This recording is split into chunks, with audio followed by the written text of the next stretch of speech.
Back again with a new fellowship program or with a new video.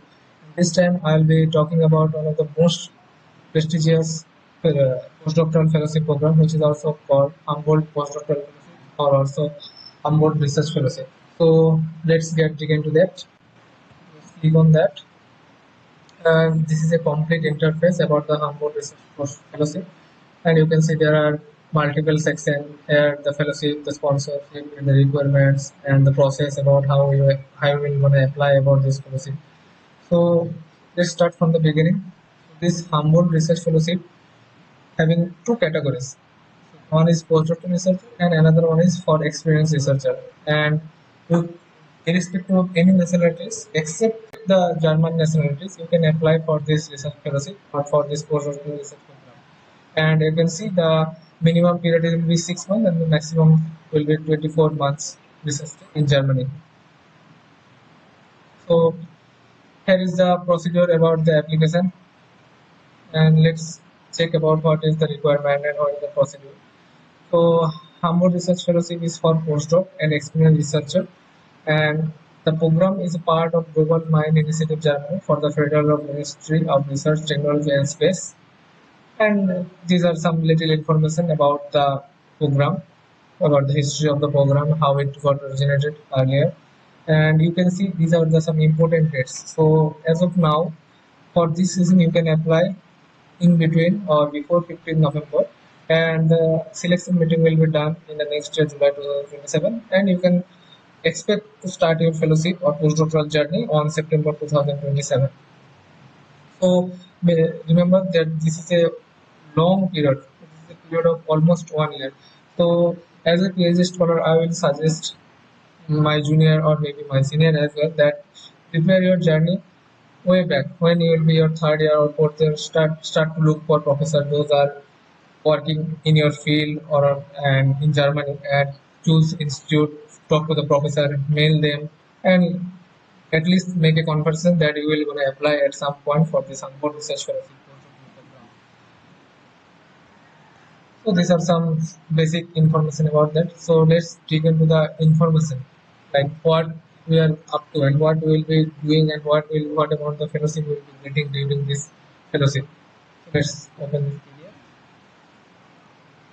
So you can see this is one PDF where you can find every related information. As I said that in the interface there are also mentioned this is a period of 6 to 24 months, and also the duration of the fellowship may be divided into maximum 3 visits, with each visit lasting at least 3 months. So these are some basic information you can check from this PDF. I am not going to explain everything because this is already mentioned in this PDF. So let's check about the fellowship specification. So if you check the fellowship, so that Alexander von Humboldt Foundation awards monthly fellowship rate of 3,000 euro, which is pretty decent in terms of living in Germany. And if you are a experienced researcher, let's say you are an experienced researcher, then you will get 3,600 euro per month. Also, there are some mobility allowance, subsidy allowance, and medical and liability insurance are also there.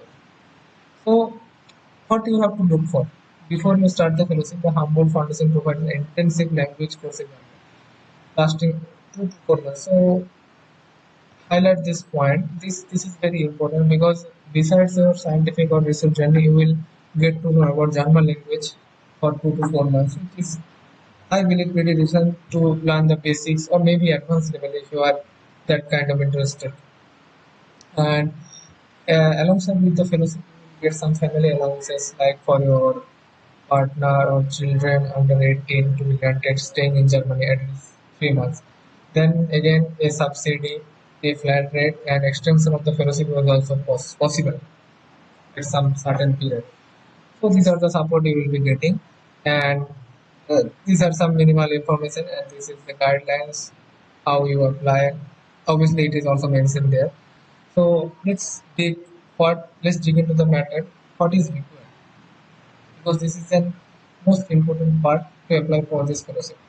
So you must have a doctoral degree or equivalent degree completed the last academic achievement no longer than 4 years prior to the date of the application for the postdoc, or 12 years for experienced researcher. Applicants who are applying in the program line for experienced researcher are also expected to hold employment in a leadership role or appropriate to their career level. So these are some example of experienced researcher includes assistant professor, lecturer, or head of an independent research group. As we all know, academic publication, which is the most prominent factor to apply for this postdoc. So you need to have some academic publication, and there is a format. I will be discussing that later. How you will gonna submit about this, and the research facilities are mentoring agreement. Like whoever will be your guide in Germany, there's some agreement paper will be there. There is a format about that, and necessary language skills. So mostly it will be gonna in English. However, some programs, if it is written or if it is going to conduct in Germany, you have to have some knowledge. As they mentioned, they will gonna provide you some basic skill for 4 months, and you will become habituated about that. How we'll gonna learn German.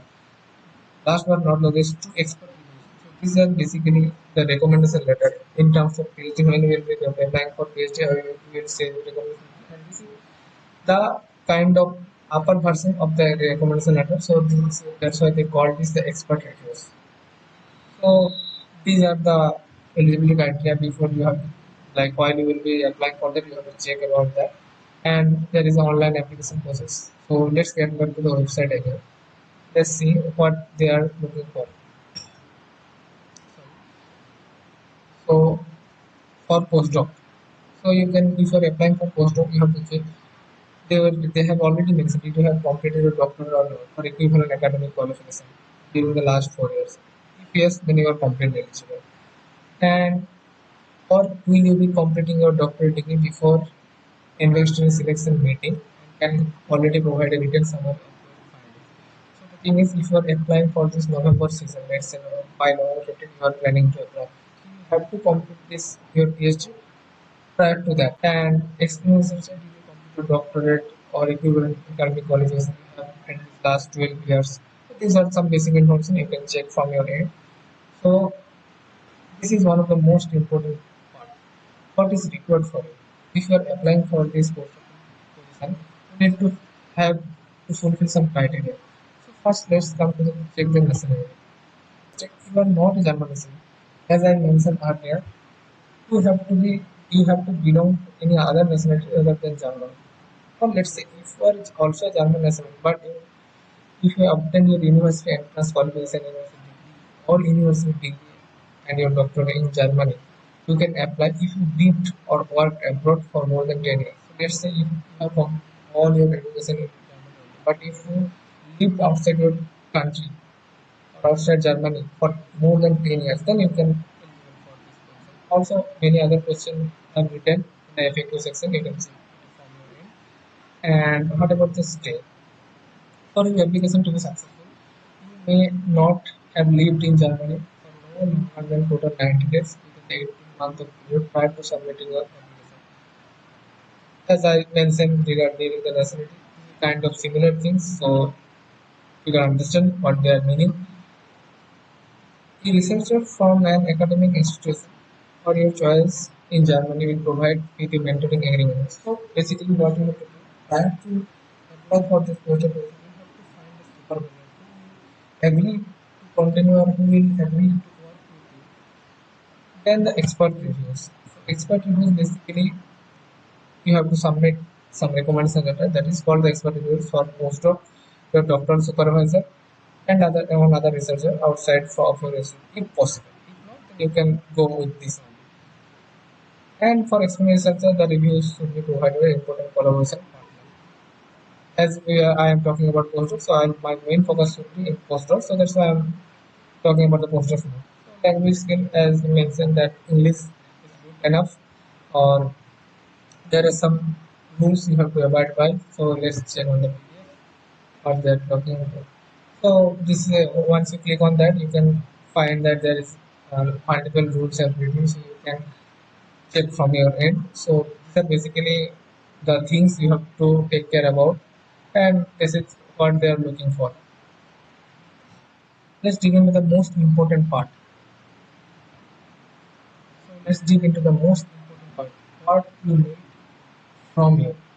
So you can see these are the checklist. You have to be ready prior to start your application. So the PDF also have discussed what they are looking for. Obviously, curriculum rating. It will be best if you prepare your curriculum rating based on Europa's thought. So you can just simply go into the Europa's website and make your CV into 2 pages. A research outline, or maybe research proposal that would be of 5 pages. Complete list of your publication. There is a sample PDF. If you open this PDF, you will find that how you are going to submit. So let's check on that. So drafting the complete list of your publication. So from here you can check how you're gonna submit your scientific publication. So let's say Bart Meyer is a student and he has some publication. So if your publication is peer reviewed, then this will be your format. The way they have enclosed here, that will be a format. If you have non-peer reviewed publication, then you have to write like this one. So these are kind the format. And many other patents, submitted manuscript, peer review. These are the things you have to check about. And there are another option for selected publication. The selected publication will be drafting like that. Similarly, let's say Bardner is a student and one of his publication is got selected. Then the procedure will be like that. But you have to remember, along with that, you have to have some explanation about the findings. Let's say what are the methods and methods we have applied to complete that paper, what the outcome, what is the contribution of that paper. So these are the things you have to remember prior to application. Then doctoral certificate proof whether you have completed a doctoral degree or not. German language certificate if required, otherwise English is fine. Then these are the same thing I have talked about earlier. And you have to remember the deadlines. And as I have mentioned in the earlier section of the video, that these are the particular timeline you have to remember. So you have for this or to start your postdoctoral journey on September, you have to apply in this year by 15th November. Then the committee will start reviewing in July, and then if you are getting selected, then you will get notified by the end of September or maybe by the starting of September. So also incomplete application will be rejected by the committee, and this is a basic section where you can find where the application process, verification, review, and selection. So how we're gonna submit your application, all the documents you have submitted or not, you have to check, and the verification will begin during the time of 4 to 8 weeks. Then after that, then for the review of your proposal and everything, every document you have submitted by the application, and they are gonna check that for, and it will take about 3 to 6 months approximately. Then the final selection round or final selection result will come. The good part about this is that if your application, let's say if your application get rejected somehow, then if you request them what is the cause behind your rejection, behind the rejection of your application, then they will maybe notify you about the information of application and most of factor leading to the rejection. So this is basically about the Humboldt Research Fellowship. And to be very honest, this is one of the most prestigious postdoctoral fellowship in the world, along with let's say Marie Curie or DART postdoctoral fellowship, or let's say EPFL postdoctoral fellowship, or some country-based postdoctoral fellowship. So this is extremely prestigious and extremely competitive. And these are some FAQ. You can check it from your end. What are the FAQ you are looking for particular. If any question you find that it is not mentioned, you can also go through their website and contact them via email ID. And if for any particular query, let's say application document, if you don't have any question with that, then no need to bother about it. But if you have any question, then you can simply mail them. And here you can see that how high is the success rate. Looking ahead to the upcoming notification, we expect that 20 to 25% application review will be approved. So the chances are not that high, I'm gonna say, but it is what it is. And through this website, you can check everything, you can explore everything for your application. And this is about all. This is all about Humboldt Research Fellowship. This is the PDF I was talking about earlier. I explained as per my idea, and but you can thoroughly check this PDF if you're applying or if you're planning to apply for this Humboldt Research Fellowship. So this is for today, and I'm wishing all the very best to all my seniors who all are looking forward to apply for this Humboldt Research Fellowship. Thank you for watching my video. See you in the next video. Bye bye. Take care.